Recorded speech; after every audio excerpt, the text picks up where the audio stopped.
Después preparás, si querés, como quieras.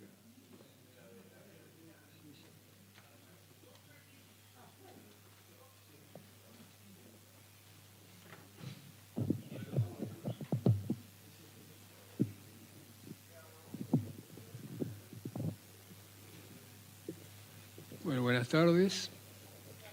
Hoy, 3 de abril de 2015, la Academia Nacional de Agronomía y Veterinaria se reúne en modalidad mixta para iniciar su programa de conferencias 2025. La Academia, como ustedes saben, tiene entre sus fines estudiar y dilucidar cuestiones vinculadas con las ciencias agropecuarias y veterinarias, fomentar la investigación, difundir sus resultados y emitir juicios sobre asuntos de su competencia. Es uno de los objetivos de la Academia fomentar el intercambio con diferentes regiones, siendo la nuestra una academia federal en que tenemos académicos distribuidos por todos los rincones de la patria y tratamos de interactuar permanentemente con ellos a través de las comisiones regionales. No podemos negar nuestra vinculación con el mundo. El mundo nos va mostrando nuevas facetas cada día, con cambios vertiginosos, a veces difíciles de interpretar. Hay modificaciones significativas, globales, en que se gestan cambios geopolíticos, avances tecnológicos disruptivos y poderosos cambios en los patrones climáticos. Hay transformaciones sociales de magnitud con la aparición de nuevos movimientos políticos y cambios en las relaciones interpersonales basadas en las nuevas tecnologías. Entre los avances tecnológicos, la adopción generalizada de inteligencia artificial, la automatización de procesos, la realidad virtual que replantea nuestra vinculación con el mundo. Estos cambios tecnológicos impactan en la ciencia, la cultura y el arte. Pero el mundo no está libre de amenazas. Hay nuevos desafíos que surgen cotidianamente. Crisis económicas, conflictos regionales y globales con grandes migraciones y hambre o problemas ambientales que requieren acción urgente e innovadora. La globalización, con todo tipo de intercambio entre regiones remotas, cambio climático, deforestación, crecimiento demográfico, extensión del contacto de fronteras urbanas con zonas selváticas y mayor contacto entre humanos y animales domésticos con flora y fauna silvestre, representan una combinación altamente riesgosa. El concepto de una sola salud vino a integrar la salud de seres humanos, animales y medio ambiente en un sistema único, en que personal de todas las ramas colabora potenciando sus resultados. Diversos compartimientos abarcando poblaciones humanas en ciudades y en el campo, poblaciones de animales domésticos y silvestres, fauna y flora, migraciones animales y humanas, explotaciones industriales y animales, efluentes urbanos y rurales, la cadena alimentaria con todas sus ramificaciones, entre muchos otros factores, constituyen sistemas de difícil interpretación con compartimientos íntimamente vinculados, entre los que se establecen transferencias de microorganismos, determinantes de resistencia, fármacos, metales pesados y otra gran gama de contaminantes. Las fuentes de contaminación son, en términos generales, consideradas antropogénicas. Sin embargo, no se debe dejar de considerar las fuentes naturales, procesos biogeoquímicos que afectan al medio ambiente, como huracanes, erupciones volcánicas, erosión de suelos, terremotos, descargas eléctricas y, por último, pero no menos importante, last but not least, los incendios forestales. Los incendios forestales tienen un profundo impacto ambiental, social y económico, destruyen biodiversidad, hábitats naturales y contribuyen al cambio climático. Afectan la salud humana y generan enormes pérdidas económicas. Su aumento está relacionado con el cambio climático, la deforestación y la negligencia humana. La recuperación de los ecosistemas puede tardar décadas. Aunque todas estas últimas cosas que he dicho probablemente sean refutadas por Guillermo en unos minutos. Hoy tenemos la suerte de contar con un experto en ecología forestal y de pastizales, el doctor Guillermo de Fossé. El doctor de Fossé es ingeniero agrónomo y forestal de la Universidad de La Plata, en realidad forestal no de La Plata, ¿no es cierto? Todas fueron de Idaho, ¿no? Entonces, ingeniero agrónomo de La Plata, forestal, máster y PhD de la Universidad de Idaho y miembro de la carrera de CONICET. Actualmente, secretario de Ciencia y Técnica de la provincia de Chubut. La conferencia del doctor Desfossés será sobre fuegos de vegetación, ciencia, gobernanza y sociedad. Así que, estimado Guillermo, esperamos ansiosos a ver qué nos contás de esta cuestión. Bueno, muchísimas gracias.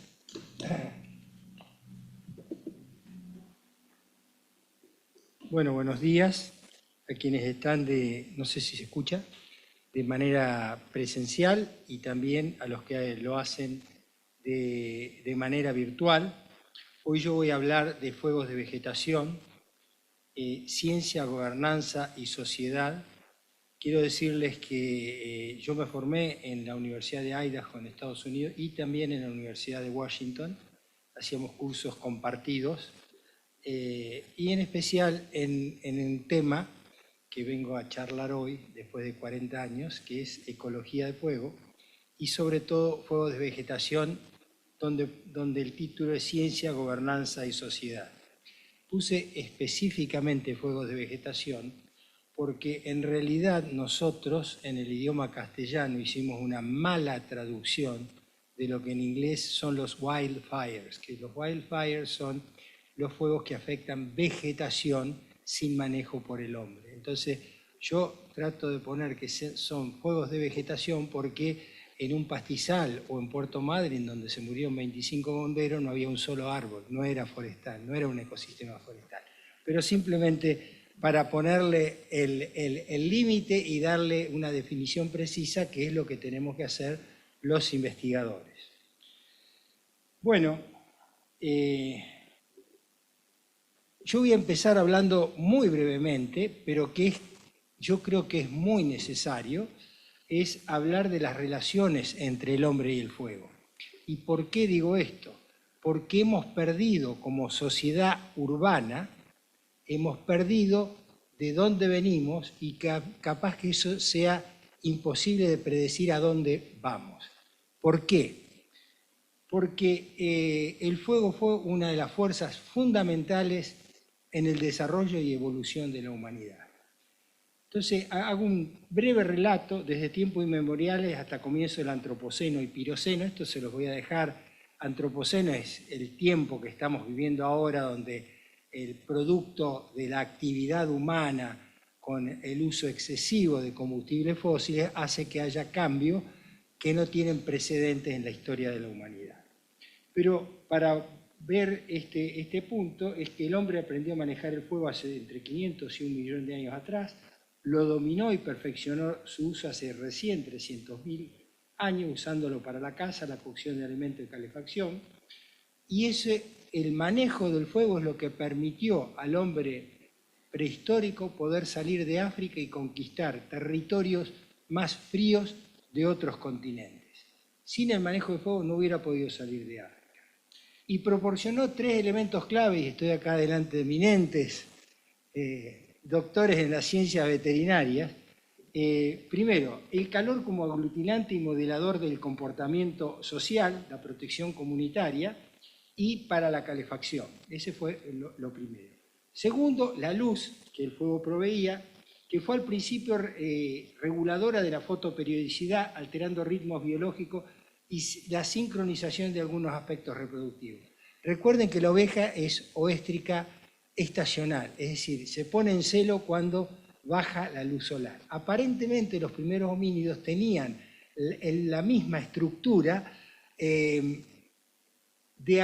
hormonal, digamos, pero esto fue desapareciendo al no tener ese día, noche, mañana y tarde que la luz del fuego proveía. Entonces, eso también cambió los ritmos biológicos. Los ritmos biológicos estaban preparados para que los nacimientos se produzcan en épocas de alta producción de alimentos, forraje, etcétera, etcétera. Y el fuego usado para cocinar aumentó la calidad nutricional de los alimentos, redujo muchísimo el tiempo de digestión. Eso hizo que al reducirse el tiempo de digestión las mandíbulas se achicaran y esa cantidad de nutrientes que ahora ya estaban cocinados aumentó paulatinamente el tamaño del cerebro. Fue muy, muy importante. Entonces, podemos decir que el fuego resultó un punto de inflexión en la evolución de los homínidos. Vamos a ir rápidamente hacia nuestra era. Después hubo un creciente uso del fuego en la Edad de Piedra, desarrollo de tecnología de fundición de metales recién hace 6.000 años atrás, o sea, ayer en tiempos de evolución. Concentraciones humanas empezaron a hacerse ciudades cuando pudieron manejar la leña y hacerla la fuente de energía. Y la leña y el carbón fueron usados como fuente de energía hasta la revolución industrial hace unos 160, 180 años atrás. Desde entonces y hasta el presente hubo, como todos sabemos, una irrupción muy grande de otro tipo de energía, fundamentalmente de la energía fósil, que empezó a disminuir la dependencia de lo que era el fuego. Ahora, en estos últimos 150 años atrás, en relación a los ecosistemas vegetales, naturales y antropizados, ya sean bosques, pastizales, matorrales, humedales o ecosistemas agroforestales, se desarrollaron e impusieron a nivel mundial políticas públicas y normas de manejo y uso del fuego que implicaron dos extremos. Por un lado, yo lo llamo un modelo de explotación, que es el uso indiscriminado del fuego, todavía lo tenemos en algunos lugares, para abrir áreas para la agricultura. Y el otro fue el modelo de intangibilidad, que es un modelo que ahora les voy a comentar, que nació de la Escuela Francesa de Forestales de Nancy, porque ellos en los 1700 se habían quedado prácticamente sin bosque nativo y estaban empezando a importar lo que es el pino de Oregón, Pseudotsuga menziesi de Estados Unidos, y cambiaron toda la matriz forestal. Entonces el fuego era como algo ajeno a los ecosistemas. Nosotros hablamos mucho de desarrollo sustentable, sustentabilidad, etcétera, etcétera. Es importante recordar que fue para las ciencias forestales el concepto de desarrollo sustentable, sustentabilidad o sostenibilidad fue desarrollado por un contador alemán que se llamaba Hans von Carlowitz. El tipo lo que hizo fue sacar una cuenta de lo que le daban los forestales de ese momento, cuánto producía el bosque y cuánto se talaba para las minas de carbón de Baja Sajonia. Y ahí se dio cuenta, desde su punto de vista de contador, que la tala estaba superando la tasa de crecimiento. Y ahí nació su concepto en un libro que escribió que se llamaba Silvicultura Económica, los principios que tenían que gobernar la sustentabilidad, que eran: no hay que sacar más tasa de lo que produce el bosque. Después nosotros en nuestra querida Universidad de La Plata aprendimos todos esos conceptos, pero en ese momento, en los años 70, no estaba el concepto de sustentabilidad. Nosotros, y creo que los veterinarios también llamábamos producción a perpetuidad. Hablábamos de producción a perpetuidad. Y después sí, en nuestro futuro común, la ONU determinó que, bueno, que es hacer uso de los recursos naturales para satisfacer las necesidades de las generaciones actuales sin comprometer las generaciones futuras. Ahora, desde el punto de vista ecológico, es la sustentabilidad, el mantenimiento de la biodiversidad, el equilibrio de distintos componentes de los ecosistemas, previniendo los procesos de deterioro o degradación ecológica. Si nosotros seguimos con esos dos modelos que yo les dije al principio, de intangibilidad o de explotación, con ninguno de los dos modelos podemos llegar al objetivo de la sustentabilidad. Ya les voy a explicar por qué. Repito, la intangibilidad es la supresión total de todos los fuegos en el momento que se producen para lograr la conservación de los ecosistemas naturales. Y la explotación, el uso indiscriminado. Vemos acá, esta es una foto de un bosque de Aysén. Esto es histórico. ¿Por qué? Porque esto de la derecha es el buen manejo que decían en Chile, en el sur de Chile, hace un poquito menos de 100 años atrás, porque no te daban el título de propiedad si vos no habías rozado el bosque. ¿Por qué? Porque había que dedicar las áreas para la ganadería. Si vemos un poquito aquel, tampoco es sustentable aquel bosque, porque vemos como si fuera, es un bosque coetáneo. Ustedes no sé si están familiarizados con el término coetáneo, es decir, toda la población tiene la misma edad. Pareciera que hubiera sido una plantación. Ese bosque es producto de algún disturbio anterior que hizo desaparecer el bosque anterior y apareció lo que se llama en silvicultura un bosque secundario. Y el otro modelo es el de supresión total de fuego como modelo de gestión para lograr la intangibilidad, plantea lo que llamamos la conservación estática, que es lo que nos enseñan a veces en los colegios secundarios, no en la facultad, pero en las escuelas secundarias y primarias, que la conservación es como mantener un cuadro, que los ecosistemas ahí están, no se mueven. ¿Sabes? Un señor de Buenos Aires me dice, yo quiero que venga mi nieto y vea lo mismo que estoy viendo acá en un parque nacional. Y le digo, no, discúlpeme, no lo va a ver, porque usted cuando vuelva allá va a estar más viejo, y su nieto cuando venga acá va a haber cambiado también. Es decir, no es así. Entonces, esa política de la conservación estática de los ecosistemas en su estado prístino nació, como les digo, de la escuela de Nancy en Francia y se instaló en Estados Unidos. Hubo una gran pelea a nivel gubernamental, ganó la idea de los europeos de que había que suprimir todo tipo de incendio antes de las 10 de la mañana del día siguiente. Ese fue el principio de las 10 a.m. que dura hasta el día de hoy en muchos parques nacionales del mundo. Esta foto que ven ahí es una foto de 1880 y es muy interesante porque muestra cómo gestionaba la propia naturaleza sus bosques antes de la llegada del hombre blanco. Y si uno afina la vista de árboles muy grandes y muy viejos, probablemente ellos ya no puedan ser más semilleros, no produzcan semillas. Otros allá a la izquierda son rodales que tienen de mediana edad, otros más chicos, algunos incipientes que están creciendo entre medio, y un área bastante abierta, y después les voy a explicar por qué, donde podían pastar ciervos y todo tipo de fauna. Y abajo el sotobosque estaba cubierto, la especie del sotobosque. Pero ¿qué pasó? Como ganó la política de exclusión del fuego, durante 100 años lo que hizo fue, en el año 84, excluir el fuego. Apareció un incendio y estaban todos los apagándolo. Lo único que hicieron fue tener un bosque coetáneo que no podía vivir absolutamente nadie acá. Cuando me dicen no, porque el fuego mata la diversidad, al revés. Cuando uno le saca el fuego hay menos diversidad que allá, hay pastos que desaparecen, etcétera.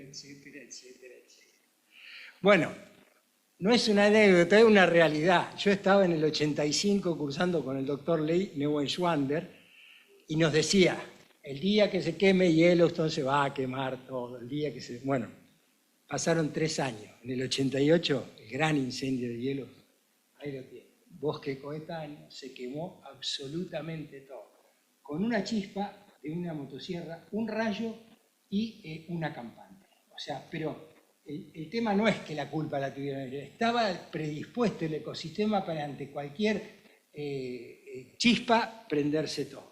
Bueno, actuaron 21.000 combatientes de incendio, vinieron a la Argentina a buscar a parques nacionales. Toda la parafernalia de todos los aviones del mundo estuvieron en el Yellowstone porque había que apagarlo. Era una política nacional. Por supuesto que no lograron, se apagaron solo al año siguiente con las primeras nevadas. Cuando volví a Estados Unidos, a terminar mi doctorado, le digo a Neuenschwander, pero si sabían que no lo podían apagar, ¿por qué? Porque iba a saltar, si no hacían algo, iba a saltar hasta el presidente de la nación.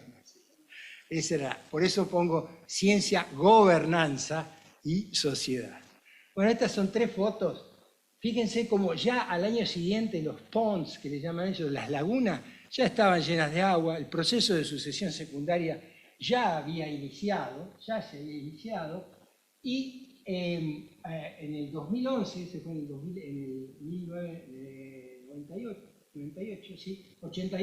88, perdón. En el 2011 ya estaban así el bosque recuperándose. Estos son los palos, esos que se llaman snags en inglés, que son los muertos en pie.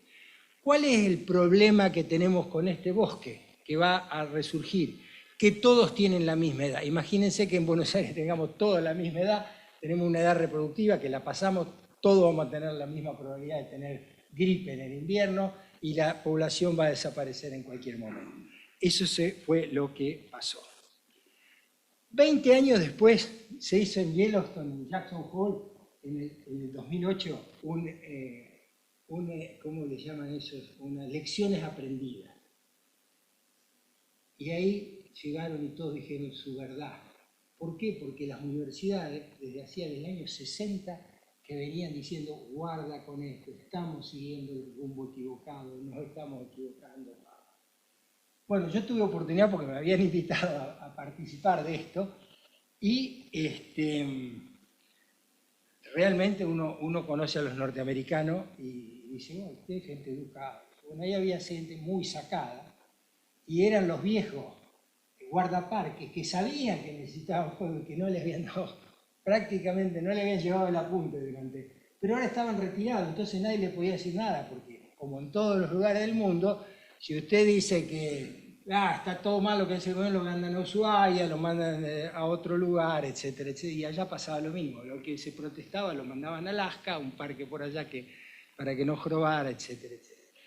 Y lo que se hizo fue sacar este libro, que es The Wildfire Reader, que es un compendio de lo que mitos y realidades. Los mitos que dice la gente y la realidad científica. Y se llamó una centuria de políticas forestales fallidas. Es decir, toda la propaganda que habían hecho ellos, de los Oyogi, de que usted es el que prende el fuego, tiene que apagarlo, porque el fuego, porque esto, el otro, eran todas mentiras. Y ahí lo que hacía este libro está, que dice, el mito era tal, la realidad apoyada de paper científico. Bueno.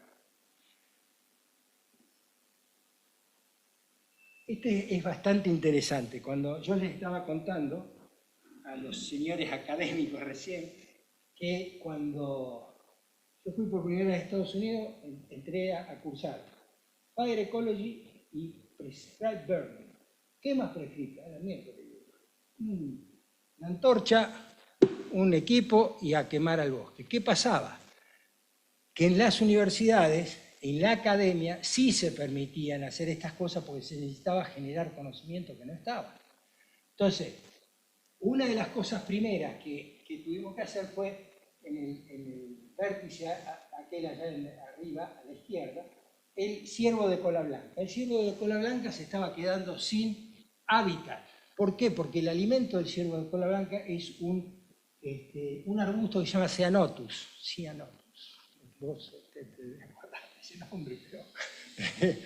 Cyanotus, bueno. Pero no solamente eso, sino que habría que abrir el bosque porque si no se lo comen los predadores, lo agarran así. No tiene lugar ni para vista, ni para escape, ni nada por el estilo.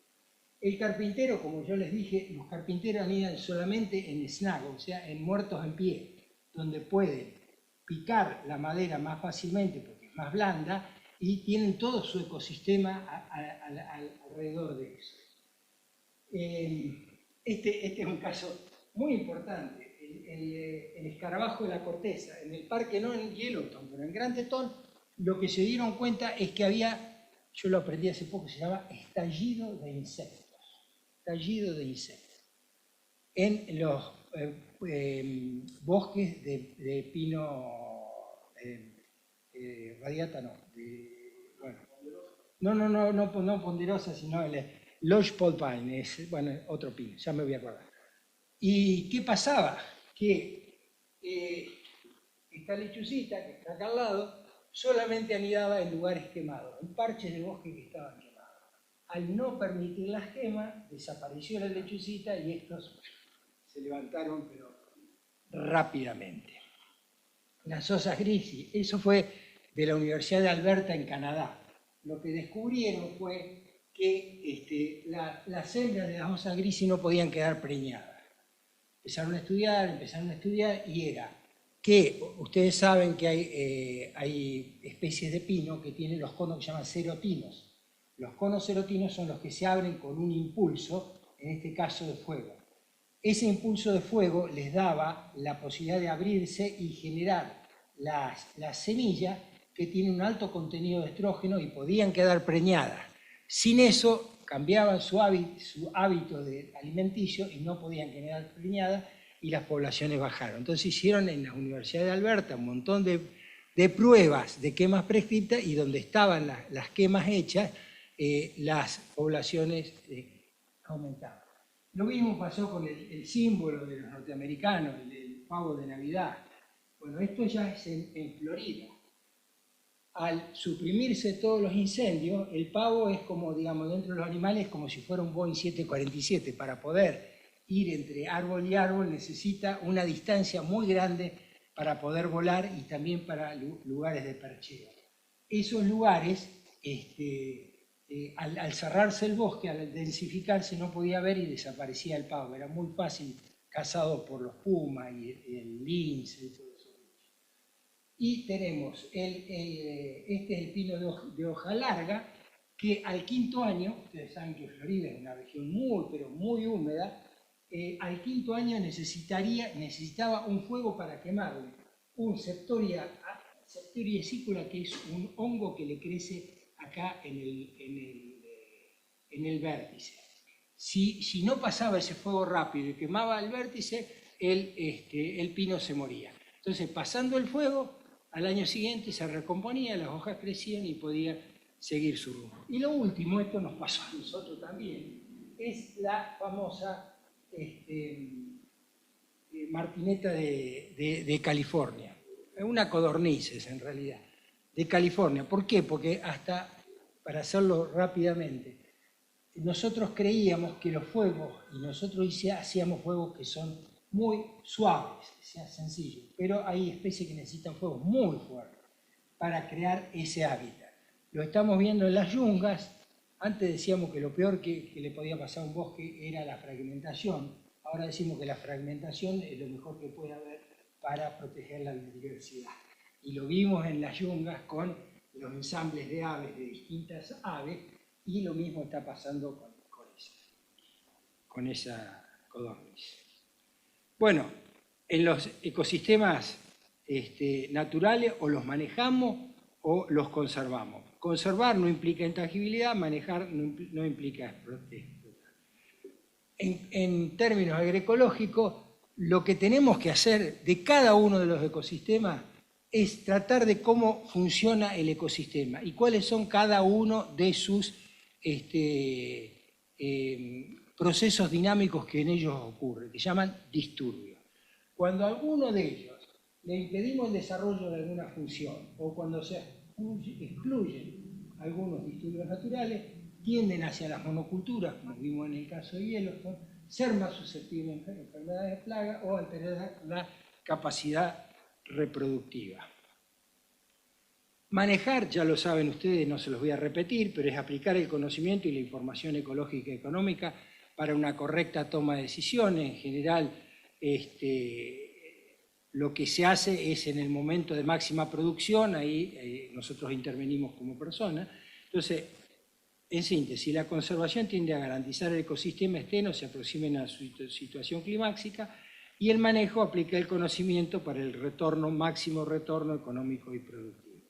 De esa manera, tanto la conservación como el manejo pueden llegar a un equilibrio donde se llega a la sustentabilidad. Y esto no es un chiste, esto es simplemente el paisaje de Yellowstone como se debió haber manejado, que es parecido a lo que yo le mostré al principio cuando vi áreas dentro del paisaje forestal donde hay lugares quemados, hay rodales muy productivos, rodales que están creciendo, rodales que están recién quemados, etcétera, etcétera. Estos son los parches como si fuera una sociedad humana, donde hay chicos, hay grandes, hay medianos, los que producen, los que no producen, etcétera, etcétera, etcétera. Bueno, esto simplemente es porque hay que conocer el rango de variabilidad natural del régimen de incendio de cada uno de los lugares y porque el único factor que el hombre puede manejar es la biomasa vegetal. Los demás, la temperatura, el viento, la humedad, etcétera, etcétera, están por afuera de nuestra capacidad.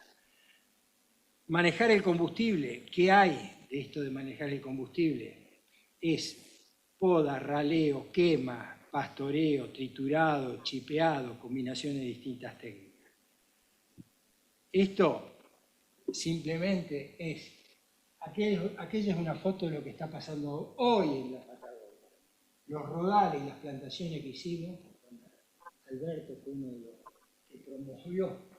Si no están manejadas, vamos a andar muy mal.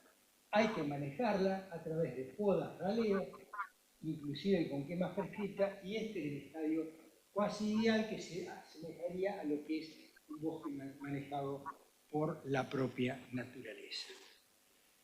Vamos un poquito al tema de las quemas prescriptas rápidamente, no quiero aburrirlo. ¿Por qué no se difunde esta técnica en la Argentina? Hay gente, tenemos excelentes técnicos, profesionales, el número es escaso, pero yo les cuento, no sé si ustedes saben, que Parques Nacionales tiene excelentes personas que saben hacer quemas prescritas. Y las hacen en algunos parques nacionales que necesitan fuego y no lo sabe nadie de la sociedad. Porque si lo llegan a saber, les cortan la cabeza al presidente del Parque Nacional. Entonces hay una clara de presión de la sociedad respaldada por los medios de comunicación y la gobernanza para prohibir. Por ejemplo, en Córdoba están prohibidas.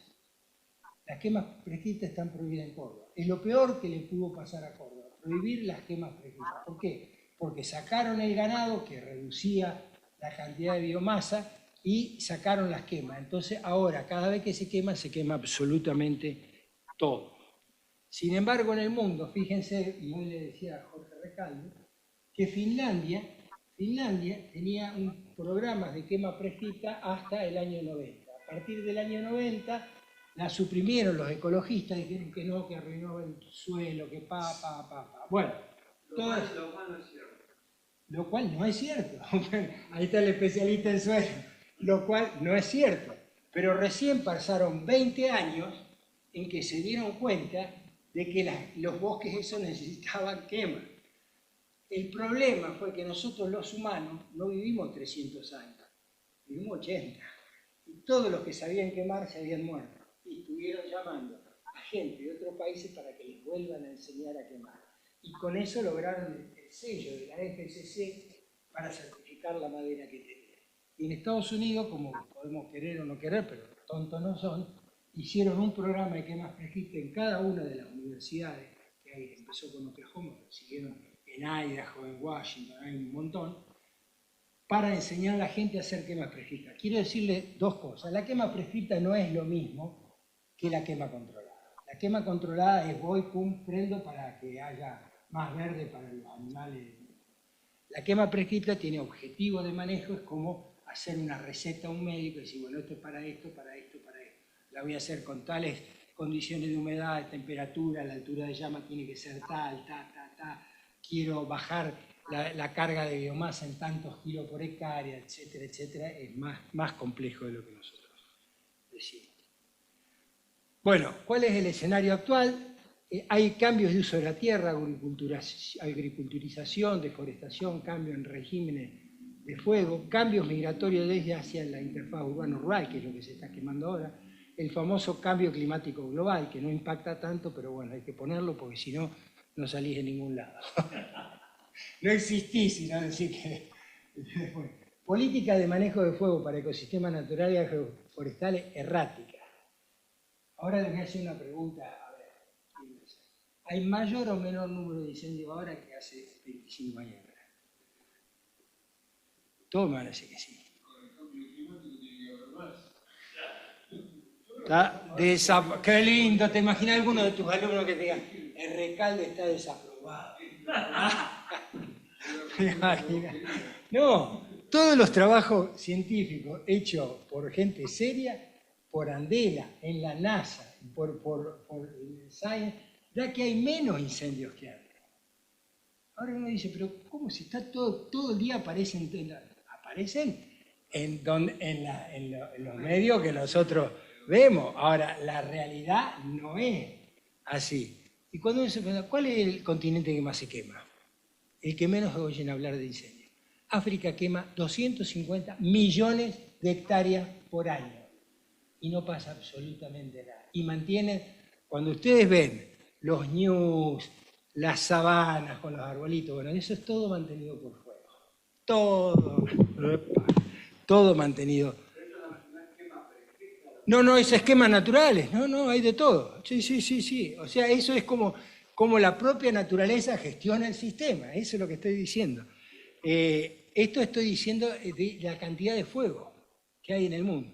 Ahora, es un poquito de mentirita esto, porque dice, excepto en algunos ecosistemas forestales o matorrales, con doseles muy cerrados y cercanos a urbanizaciones.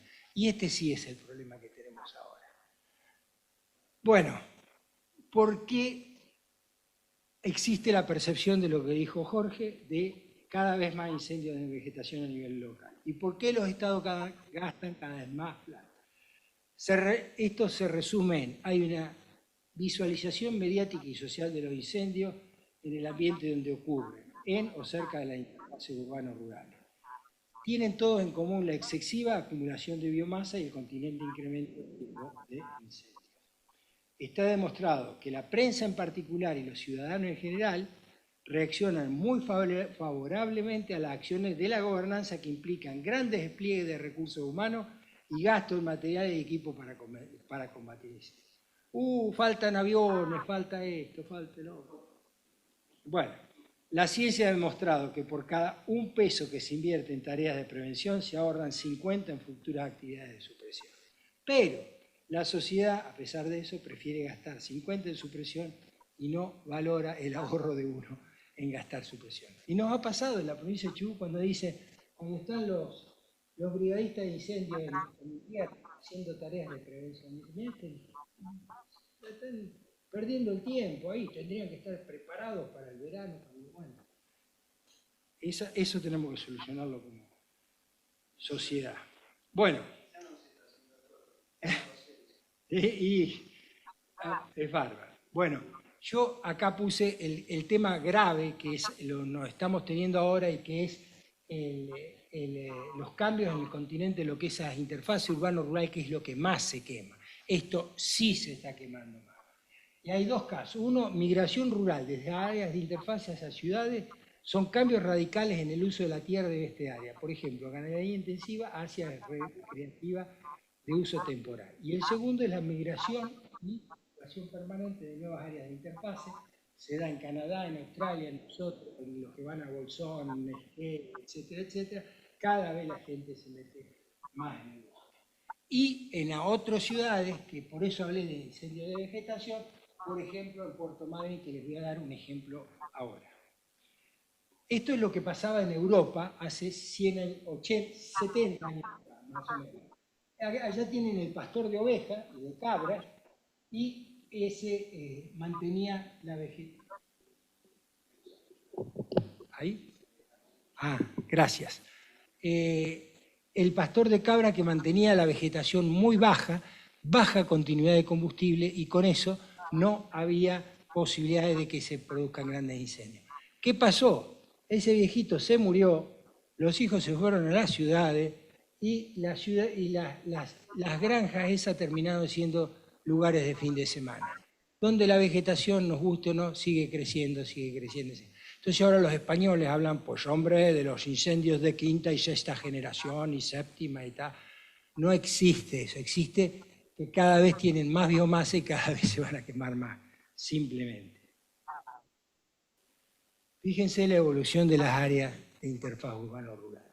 En los Estados Unidos, en el 1960, tenía 180 millones de habitantes y 6 millones vivían en áreas de interfaz. En el 2012, 350 millones vivían 120 millones en áreas de interfaz. Ojo que lo mismo nos está ocurriendo a nosotros. Por ejemplo, en el Bolsón y alrededores, que es donde se quemó ahora, en el 1980 había 5.000 casas contra 3.000 en interfaz. Y ahora hay 6.000 a 6.000, prácticamente hay la misma cantidad de casas. Lo mismo en casi todas, no tengo los datos, también en Puerto Madryn, porque es importante que les pase esto.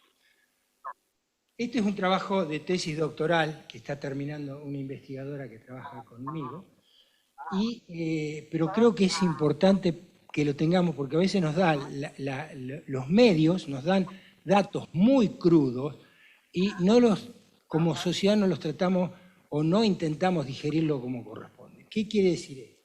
Fíjense, Lo que está en amarillo y en rojo son áreas de interfax e intermix, que es una discusión técnica, pero supongamos que es lo mismo. Nosotros analizamos toda esa área de ese rectángulo que está ahí y ese lugar concentra el 96% de todas las casas y registra el 77% de todos los incendios, que son por causas humanas. Pero fíjense que en superficie ocupa el 6,4% de la superficie. Es prácticamente ínfimo, estadísticamente, comparado con otros incendios, que se producen. ¿Por qué? Por rayos. Pareciera que no, pero cuando nosotros con mi señora estuvimos en Estados Unidos, fuimos a una pantalla gigante como esta y mostraban en tiempo real dónde había tormentas eléctricas en Estados Unidos. Entonces ahí sabían dónde tenían que intervenir rápidamente por si había algún tipo de incendio. Bueno, eso lo tenemos ahora en la Argentina, lo maneja una investigadora de CONICET. Y este es para que vean, esto lo habíamos hecho nosotros allá a mano izquierda, desde el CIEFAP, cuando yo trabajaba ahí hace muchísimos años atrás, en el 2004, la cantidad de incendios por rayo que había habido en el Parque Nacional Los Alerces. Y estos son imágenes de la cantidad de incendios que se llama la plataforma Georrayos, entre las 15 y las 23 horas del 31 del 1 del 2021. A la derecha se muestra otro día, pero entre las series, fíjense la concentración infernal de rayos que ocurren en la cordillera Patagónica. No todos producen lluvias. Hay rayos que son secos. Entonces, pero sí prenden. Y lo que pasa es que el fuego se descubre 3 o 4 días después, cuando ya es tarde para atacarlo. Bueno, yo quería decirles que a pesar de que el 77% ocurre en las ciudades, la superficie afectada es muy pequeña. Y vos tenés uno causado a lo mejor por un rayo que te ocupa un 80% de toda la superficie. Por eso hay que jugar con las estadísticas es bastante particular. Bueno, acá tienen lo que habíamos hablado de los incendios. Este es un corte de la cordillera a la altura más o menos de Esquel.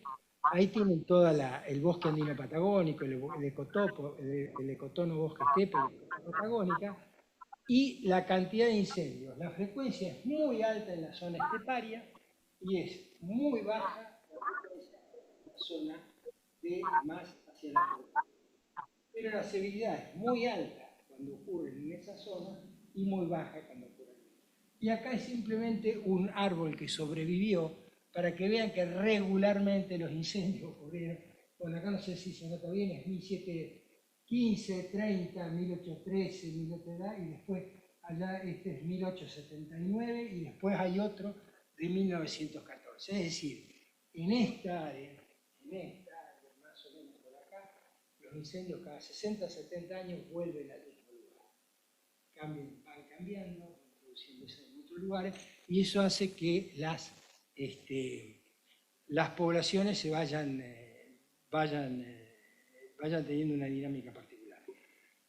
Esto también es temporada de incendios. Esto lo digo porque hay mucha gente que va de Buenos Aires a vivir a la zona esa y dice, ¿por qué si yo en Buenos Aires tengo árboles, tengo esto y lo otro y no hay incendio?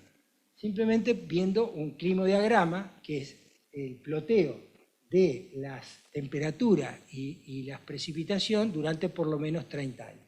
Entonces me da esto. Eso me da la estación de incendios que empieza en noviembre y termina en abril. En esta época termina porque empiezan las lluvias en la Patagonia. Buenos Aires prácticamente no tiene eso. No quiere decir que no haya incendios acá. Los hay y hay, pero no tiene un régimen de incendios como el de la Patagonia. Y si se fijan en Córdoba, van a ver que el mes que viene empiezan los incendios y se terminan en... ¿Por qué? Porque acá hay un déficit de precipitación y una sequía estacional. Entonces eso también sirve para los manejadores de recursos y bueno, los recursos en verano los tenemos que llevar al sur, los recursos en invierno tenemos que llevarlos, que es difícil que entiendan. Bueno, ya voy terminando. Esto, ¿saben qué es? Esta es una foto de un satélite espía de un amigo del Héctor del Valle. Se lo regalaron de Puerto Madryn en el 1967. Bueno, por ahí no se ve bien, pero todos los campos estaban pastoreados. O sea, está lleno de ovejas en esa época. Entonces yo digo que la oveja era el mejor brigadista forestal, porque al no haber continuidad, pasaba esto. Esta es foto de un rayo. Este es un rayo caído en Puerto Madryn. Al no haber continuidad de pasto alrededor, el rayo quedó ahí. Ahora que que desaparecieron las ovejas de la Patagonia, prácticamente. Esto es Puerto Madryn. Puerto Madryn tiene hoy 150.000 habitantes. Ahí tenía 6.000. Tiene 150.000. Y hay un montón de barrios en áreas de interfaz urbano-rural. No solamente el Bolsón y Esquel y la cordillera tiene áreas de interfaz. También tenemos áreas de interfaz ahí. Y allá arriba hemos tenido incendios que se han quemado la casa, ¿sabés de quién? De Mónica Bertiller y de Jorge Arias, por cabezones de decir, no, yo quiero que la plantita esté al lado de la casa. Bueno, se te va a quemar, y se quemó. Bueno, quiero hacerles notar que hay tecnologías hoy, esto lo pueden ver ustedes, entran a Silvis Lab, un laboratorio de Estados Unidos, donde le da cuáles son las áreas y el peligro de los fuegos de interfaz urbano-rural, en todo el mundo. Esto es Puerto Madryn. O sea, el casco urbano no va a pasar nada, guarda con esto,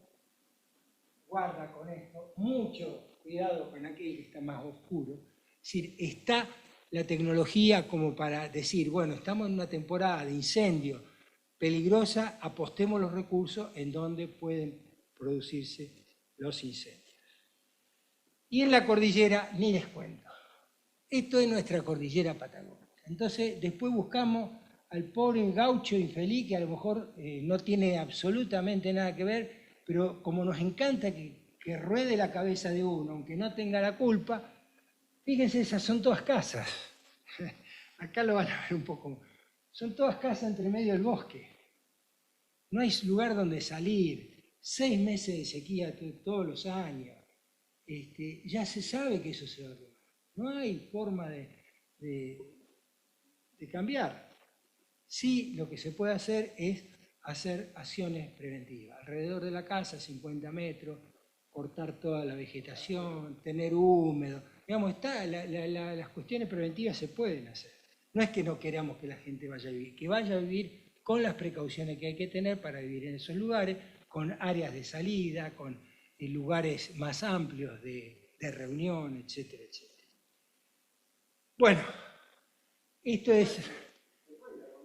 Sí. Ahí pone bosque de pino. El pino no es nativo. ¿En qué medida eso influye en la presencia de incendios?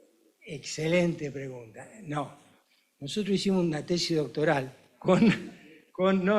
la hicimos con un chico, Lucas Bianchi, y vos sabés, bueno, les cuento que Taboada era muy fanático de las publicaciones en el exterior. ¿Cuántas tiene? No, tiene que tener 15, decía, si no, y tiene que tener en la revista el Q1, porque si no, no entra con ICET. Bueno, cultura con ICET. Bueno, no, lo que hicimos fue dos cosas. Primero, hacer una comparación entre la inflamabilidad de las distintas especies, de la Patagonia, inclusive los pinos. Bárbaro. Encontramos que el pino no era el más inflamable de todos, no, tampoco era el menos. Había especies nativas que eran más inflamables que el pino. Bueno, mandamos a publicar, como vos hacías y como todos hacíamos, y 3 reviewers, uno de Portugal, uno de Canadá y uno de Estados Unidos. Señores, dice, están cometiendo un error. No es que está mal el trabajo que hicieron, pero ustedes están tratando de escalar la inflamabilidad a nivel hoja y en el laboratorio a la inflamabilidad a nivel del paisaje. Y hay muchas pruebas y hay muchos papers que indican que un pino con la misma inflamabilidad dispuesto horizontal y verticalmente de distinta manera arde de manera distinta. Entonces, dice, eso no está mal lo que hicieron, lo vamos a publicar, pero tienen que poner en la discusión que eso no es escalable a nivel de paisaje. Entonces hay que tener mucho cuidado cuando uno le dice, no, están los pinos que son exóticos. Sí, son exóticos, pero si están bien manejados, como nos pasó a nosotros, y tenemos un paper en la zona de la Z en Esquel, si la densidad está a hasta 550, 600 árboles por hectárea, pasa el fuego y no pasa absolutamente. Con 900 árboles por hectárea se quema absolutamente todo el rodal. O sea, el manejo es la clave de todo, reducir la biomasa. Y esto es, porque esto lo han estudiado mucho en Estados Unidos, y es el riesgo de incendio como una patología socioecológica, lo pone. Y tiene su razón. Dice, el riesgo de incendio puede ser considerado como una patología socioecológica, ya que el conjunto de las condiciones ecológicas, por ejemplo, la excesiva acumulación de biomasa, y sociales, la intolerancia al fuego que tiene nuestra sociedad, desvían el curso natural de los incendios de lo que sería deseable o saludable para el ecosistema. La solución al problema del riesgo de incendio requiere de la interpretación del funcionamiento de cada uno de los ecosistemas con sus sistemas humanos y naturales acoplados. La creación de redes sociales y la participación activa de todos los actores involucrados, y acá me refiero a la ciencia, gobernanza y sociedad, podrán permitir planificar escenarios posibles para reducir el riesgo y restaurar el fuego en aquellos ecosistemas que sean propensos. En resumen, nosotros como miembros de la sociedad, ya seamos políticos, jueces, periodistas, científicos o simplemente ciudadanos, tenemos el deber de comprender y aceptar que la naturaleza tiene y funciona con sus propias reglas no escritas desde hace millones de años, y que estas reglas muchas veces no se ajustan a lo que a nosotros nos parece que debe ser como sociedad. Punto. De manera especial, y para aprender a manejar los incendios y disminuir sus riesgos potenciales, debemos abandonar el enfoque actual reactivo, centrado en aumentar y mejorar la actividad de suppresión y combate, y concentrarnos en acciones proactivas de prevención y manejo de fuego a escala de paisaje, en especial en las áreas de trabajo urbano rural. Si nosotros así lo hacemos, en Estados Unidos hay miles de ciudades que son ciudades seguras contra el fuego. ¿Por qué? Porque aplican esto. Pero solamente aparecen en los diarios aquellos como Hollywood, donde la política la dictan los actores y no los científicos. Es que es así. O no hay ningún juez acá, no me van a denunciar. Pero no. ¿Ustedes se acuerdan que hace 3 años atrás se quemaron 511 casas en el hoyo? ¿Se acuerdan? Bueno, ¿qué pasó con esas 511 casas? A mí me tocó ser testigo. Había una empresa que se llamaba Forestales Puyén, ¿vos te acordás? Y otra que se llamaba Manosa, maderera, ¿te acordás, Alberto? Maderera del noroeste social. Tenían el aprovechamiento del bosque nativo y tenían que forestar por fuera del bosque nativo para compensar lo que se llevaba. Pues bien, la empresa un día quebró y el señor juez dictó no innovar, pero el bosque no le hizo caso y siguió creciendo y creciendo. Y después de 30 años era imposible andar por ahí. Hasta que un día se quemó y se quemaron todas las 511 casas que le digo. Por eso a veces la justicia, yo lo puedo decir, la justicia ambiental, que hablan de un montón de cosas y no entienden cómo funcionan los ecosistemas. Señores jueces, aprendan cómo funcionan los ecosistemas primero. No dejaban entrar ni salir a nadie. Era unos bloques de árboles que no se podía ni entrar. Bueno, se quemó y se quemó toda la gente.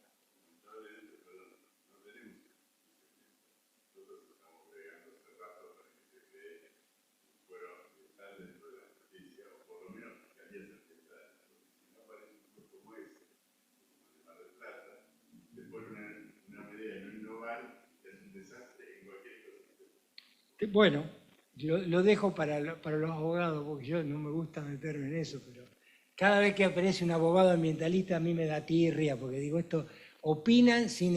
Pero ¿sabes qué? Hay que hacerle cursar ecología básica 5 años. Bueno, los desafíos futuros, ya termino, que involucren a la ciencia, la gobernanza de la sociedad. Necesitamos mayor participación de los institutos de investigación en proyectos que tiendan a comprender el rol del fuego en cada ecosistema. ayudar a resolver problemas y necesidades de las autoridades de manejo de recursos. A veces el que maneja el recurso no tiene ni idea. Mayor integración con grupos internacionales que trabajan en el mismo tema. Aportes recíprocos desde las instituciones académicas a las instituciones de manejo de recursos. A veces no son tantos. La Argentina tiene mucha información, tiene meteorólogos de primer nivel a nivel mundial, y cuando ocurre un incendio o cuando por los índices de peligro dice acá va a haber un incendio en los próximos días, nadie le lleva la punta. Y mejorar la comunicación del fuego y sus efectos al llegar con el mensaje a los decisores y a los medios y a la sociedad. Entre todos deberíamos apoyar toda acción de prevención que permita reducir el riesgo de incendio y mitigar los efectos en caso de ocurrencia, porque el fuego no lo vamos a extinguir, no es un enemigo que hay que vencer. Eso. Bueno, y las conclusiones simplemente es que mediante, y esto nos ayudó Alberto Torres bastante, eso lo queremos transformar en eso, en esto.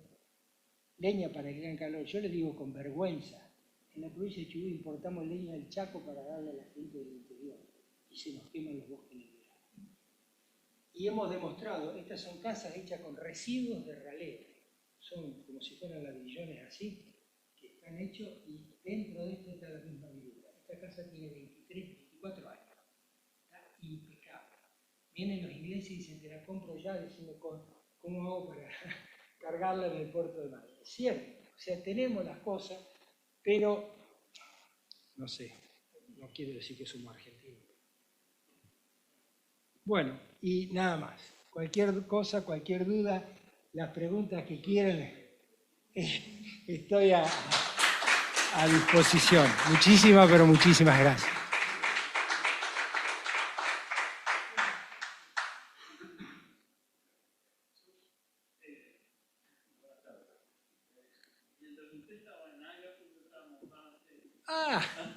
Pero mirando a la marca,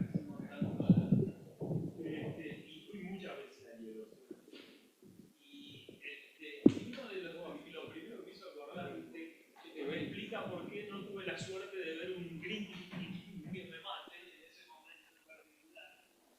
Pero quería comentar que la problemática del desarrollo versus la producción que ha sobrevivido está, por ejemplo, no sé si ha visto la serie Yellowstone en Netflix, que básicamente es una pelea entre rancheros y developers. Los tipos le van a crear un barrio cerrado, le van a generar una serie de cuestiones, y ahí está muy, muy patente. Y en realidad quería puntualizar el hecho de que fuimos contemporáneos sin saberlo. Pero en particular en la Patagonia, le quiero preguntar, la presencia de guanacos, ¿cómo?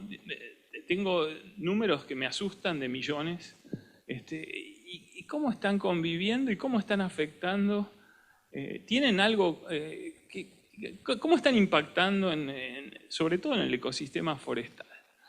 En el ecosistema forestal prácticamente no impactan, porque son más bien de estepa.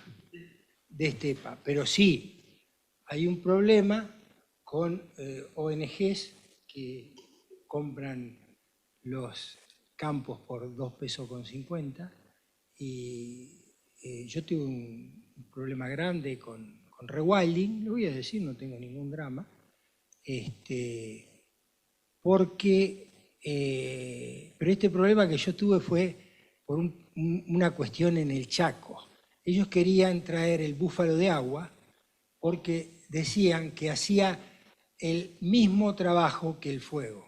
Entonces yo hice un artículo que lo publicamos en una revista científica, de que si bien los dos consumían biomasa, los efectos eran totalmente diferentes. Entonces fueron al CONICET a pedir que me sancionen por haber hecho esa publicación. Y en la Patagonia lo que están haciendo Lo que están haciendo, esto me hago cargo, no sé de lo que digo, es están haciendo desaparecer todas las que son fibras naturales. Si uno ve la composición de quienes bancan a esa fundación, ve que es gente que tiene intereses, jeques árabes, en que se desarrolle industria textil por fuera de las fibras naturales. Entonces, ¿qué más barato que comprar un campo en la Patagonia, decir que lo vamos a rewilding, que lo vamos a dejar natural? Entonces ahora hay pumas, hay zorros, hay de todo, que se comen, porque lo más fácil para el puma es comerse una oveja y no un guanaco que lo corre. Esa es la pelea. Y el guanaco, estamos teniendo problemas tremendos en la Patagonia, estamos desapareciendo los productores laneros de la Patagonia. Es un tema muy grave que yo creo que se podría solucionar en parte si nosotros ponemos los campos ganaderos a producir bonos de carbono. ¿Por qué? Porque hay algunos trabajos que nuestro profesor en común, Alberto Soriano, nos enseñó. Hay muchos pastos en la Patagonia, y lo hemos estado viendo últimamente, que necesitan, bueno, no es ninguna para la gente de la academia, que necesitan ser comidos para producir más, para que haya más biomasa. Y eso podría convivir, una estancia que tenía 6.000 ovejas baja a 3.000, pero esos 3.000, el resto lo hacemos que acumule carbono, y ese carbono lo vendemos a una empresa de afuera. Hay que hacer toda la ingeniería esa, que es posible, que esto Alberto me va a ayudar. Nosotros desde el CIEFAP fuimos el primer instituto de Latinoamérica en hacer un proyecto de captura de carbono, que se llamó Prima Clima. ¿Y saben dónde terminé? Internado en el hospital italiano con un infarto, ¿sí? Porque la gobernanza y los medios no creían, decían que mandaron gente de Greenpeace a ver por dónde nos robamos la madera que se la iban a llevar a Alemania. Entonces, no, y era captura del bosque por fotosíntesis y que quede ahí como captura de carbono. Bueno, no hubo forma de explicarla porque nos mataron por los medios. Pero bueno, Alberto se acuerda bien porque está... No, bueno, pero ahora no, es una anécdota, pero se las quiero contar. 2 años atrás me encuentro con la senadora Gladys González, no sé si ustedes la conocen, y me dice, en Mendoza en un congreso forestal, me dice, ¿no me acompañás al tema de carbono? No, le digo, ¿qué quiere, que me infarte de nuevo? No, me dice, va a estar bueno, qué sé yo. Cuando fui, me enteré que había casi 4.000 proyectos en el mundo y giraban cerca de 5.000 millones de dólares por año, y que una partecita de eso lo podríamos tener nosotros acá, si hiciéramos las cosas bien, si pusiéramos, digamos, todo lo que hay que poner en el sentido de la cabeza y estudiar el tema, etcétera, etcétera. Pero bueno, es una materia todavía pendiente. Sí, pero con la potencialidad que tenemos, es poco. Sí. Creo que, Miguel, hoy dijiste algo bastante importante, que es la educación. Yo hoy comenté que estuve en el sur, y en el Parque Nacional Los Alerces, los guías decían exactamente lo opuesto a lo que usted nos acaba de poner acá. Sí, pero lo que pasa, bueno, no puedo ser soberbio, pero 40 años de estudios científicos. Ellos no tienen esa formación y hay que dársela así. Cuesta mucho. Nosotros tenemos el primer doctorado en América Latina y la CONEAU, aceptado por la CONEAU, etcétera, etcétera.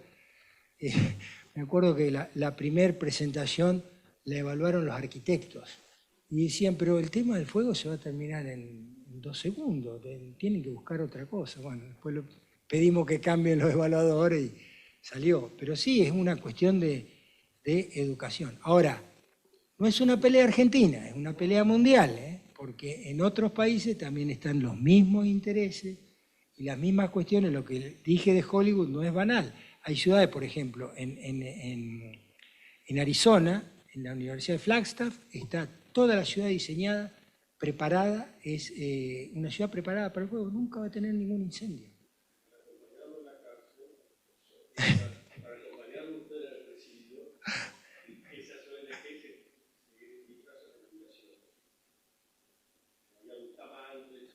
Sí, totalmente, totalmente.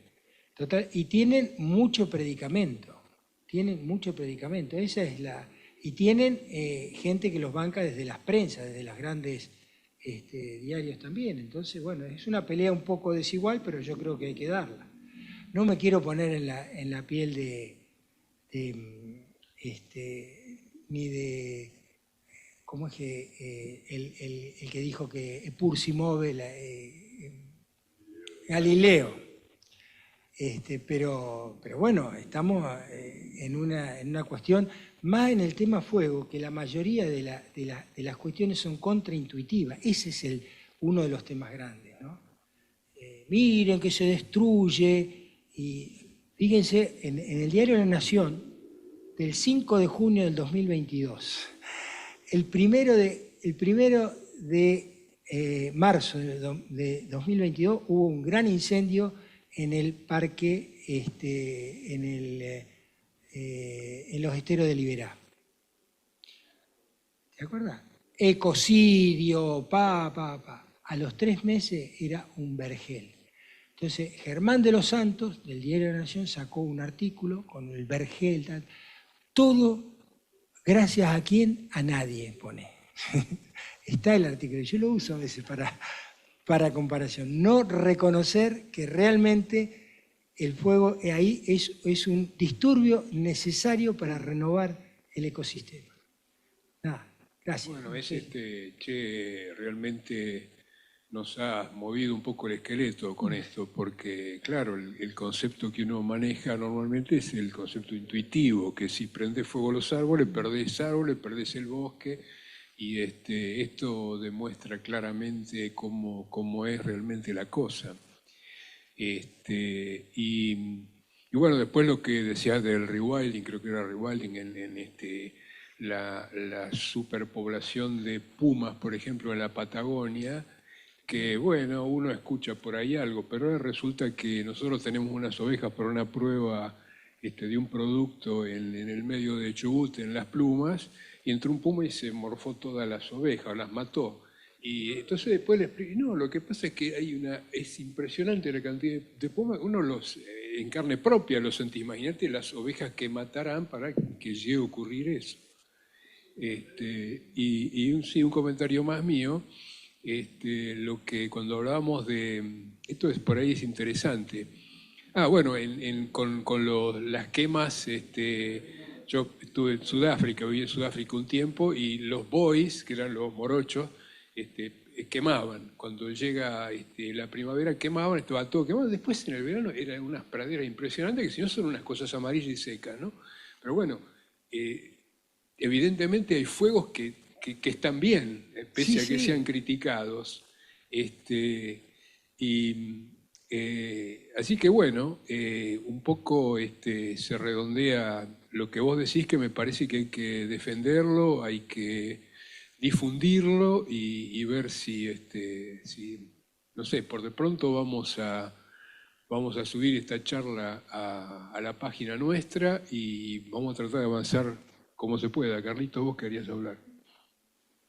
¿Querés sentado ahí? No, gracias por la charla, muy interesante. Yo lo que saco de todo lo que dice usted es algo que hace mucho tiempo muchos venimos diciendo, que hay que separar la ciencia de la gestión y de las otras cosas. Entonces, acá se legisla sin conocer. Entonces, y se toman medidas. El otro día fui a una charla, estaba este chico Lacha Lázari, y preguntaba a los ganaderos cuánto tardaban en hacer uno, 3 años, aquellos muchachos, ustedes están equivocados. Para los economistas tiene que ser en 1 año. Entonces, eso es lo que no funciona, querer adaptar. Y yo creo que hay un modelo que es el análisis de riesgo, que es lo que hay que implicar. Que la parte de evaluación es netamente científica. Pero cuando se empieza a impregnar de temas políticos, como ahora que habló de la Patagonia, con lo de la barrera, las ovejas, que vendemos ovejas, ¿cuántas ovejas le venden a Chile? Yo estoy tratando de buscar los datos, pero siempre es un problema de kiosco. Entonces yo creo que lo que hay que divulgar, lo mismo que usted está diciendo, que como dice Jorge, realmente a mí me cambió coco, no tiene nada que ver con lo que uno piensa que es lo que le venden. El problema es que los políticos compran eso, entonces mezclan la política con la ciencia, los datos con las opiniones, y así es como estamos, sobre todo en todo este tema agropecuario. Nada más que eso me pareció muy buena y coincido plenamente con el enfoque. No se puede manejar lo que no se conoce, y este es el problema grave que estamos teniendo en Argentina. Gracias. Nada más, Guillermo, muchas gracias. No, gracias, por lo gracias tuyo a ustedes. Una pregunta desde Gracias a los que ustedes estamos por la en forma oportunidad. virtual. No quiero dejar de mencionar a Daniel Salamone, que fue el que me dijo, che, ¿por qué no da una charla? Sí. Edith. Hola, Guillermo. ¿Cómo estás? Te quería hacer una pregunta si tenemos tiempo todavía. Sí, sí. ¿Cómo estás, Guillermo? Un gusto muy grande escucharte y verte también. Guillermo, ¿podrías elaborar un poquito el tema Córdoba, que dijiste que están haciendo exactamente lo contrario a lo que la lógica dice? Sí, lo puedo decir. Ustedes en Córdoba tienen un montón de investigadores de primerísimo nivel que dicen exactamente lo mismo que digo yo. Lo que pasa es que están muchas veces silenciados. Si vos dejás un ecosistema que coevolucionó con el fuego y el ganado durante los últimos por lo menos 150 años y le sacás los dos disturbios, el fuego y el pastoreo, la biomasa va a crecer. La biomasa no la podés hacer decrecer por ley. Vos conocés, y vos lo conocés, a Carlitos Kunz. Kunz tuvo el coraje de decir, de enfrentarse al gobernador de la Sota y decirle, mire, usted está equivocado, gobernador. Esto acá hay que dejar que haya quemas prescriptas, hay que hacer, porque él hacía, así sí, siguió haciendo hasta que se jubiló en Santiago del Estero. Y el gobernador le dijo, usted es un lenguaraz, le dice a Kunz. Bueno, está bien. Y ahí se terminó la discusión y llevaron el apunte a un bombero que no tenía ni la más pálida idea de esto. Y vuelvo a repetir, hay conceptos básicos, como por ejemplo el considerar los ecosistemas como algo estático, y son muy dinámicos y siguen creciendo y van a tener más problemas en Córdoba. No la traje acá, pero si no te hubiera mostrado, a ver, no la tengo acá, pero una que la hizo un argentino, también egresado de la Universidad de La Plata y de la Universidad de Idaho, que se llama la interfaz universal global, que ustedes pueden meterse acá está, y si se meten lo van a encontrar, porque pueden meterse en el mundo. Acá tenés. ¿Se ve ahí o me lo podés? No. Pero es interesante, y te digo por qué, Edith. Porque te muestra todas las interfaces que hay. Esta ahí, donde dice geo, serve, Eso No se está ahora sí. Bueno, Ok. Fíjate en eso, andate después despacito. Es un mapa global, lo vas bajando en la máquina y enfocate en Córdoba. Y fíjate donde te muestra lo que yo mostré para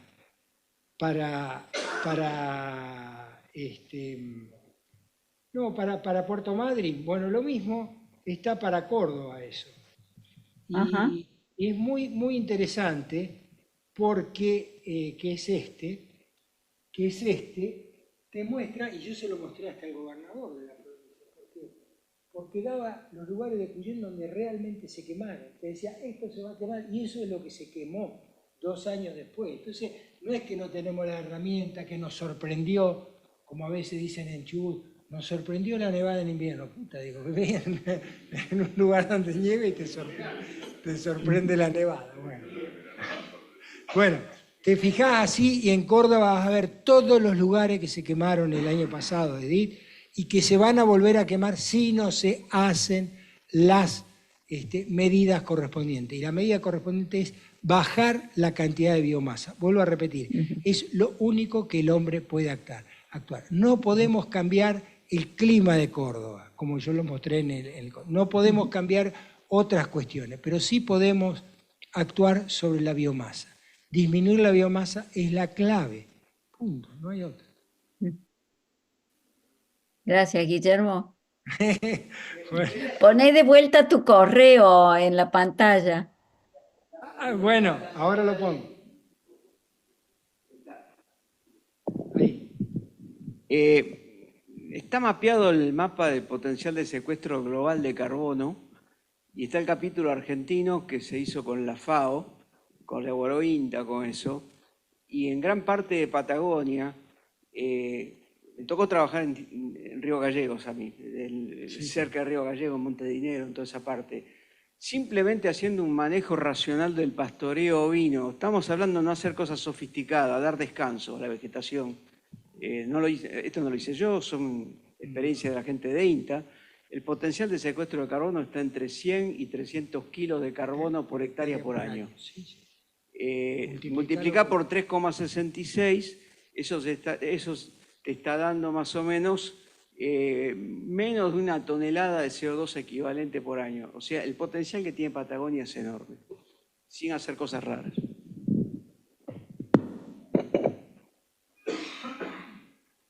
Bueno, muchísimas gracias a todos ustedes.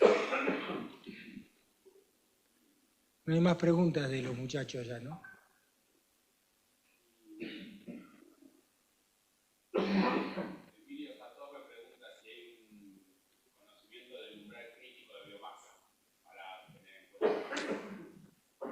Buena pregunta. El umbral crítico de biomasa es para cada ecosistema. O sea, por ejemplo, nosotros, para ponerlo así, en forestaciones de pino ponderosa se dice, y esos son datos de Sudáfrica, de Niels de Ronde, se llamaba el quemador de Sudáfrica, que hay que dejar entre 4 y 6 toneladas por hectárea de pinocha, biomasa, etcétera, etcétera, como para que los nutrientes funcionen, que no se ahogue el rebrote de las plantas, pero depende de cada uno de los ecosistemas.